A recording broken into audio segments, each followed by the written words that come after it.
everybody! We are here outside of the Sintratec premises in Bruck, Switzerland. Today we have already learned about how our dear Sintratec customer Aris is using selective laser sintering technology to create parts for rockets. Of course, we wanted to try this out ourselves, and with the help of our Sintratec technical rocket science team, we are now attempting the launch of the first Sintratec space program. And of course, we are very excited to see if we can reach supersonic today. Well, let me accompany you to the launch site. We are here seeing now the Sintratec rocket, which was sintered on the Sintratec S2 system. I have my dear colleague and lead technical engineer Stefan Loser with me.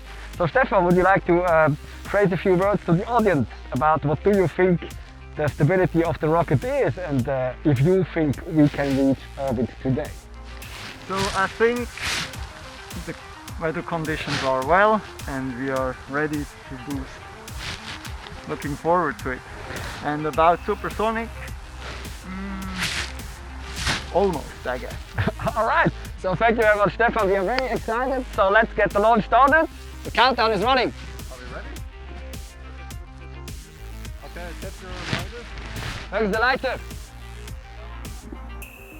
I think we are ready for the test now. Take off in a few seconds.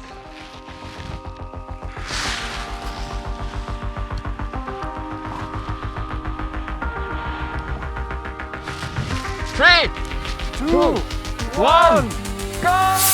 Hey! Go!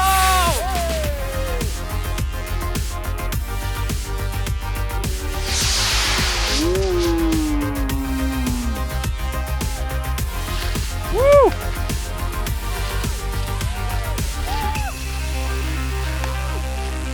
All right. I think. Thank you very much for the team. We have successfully completed this first Sintratec space launch program. It was very exciting for us to see about how this demonstration was going on. And so far we have completed our first Sintratec special outdoor event. I'm giving back to my colleagues in the Sintratec Experience Center.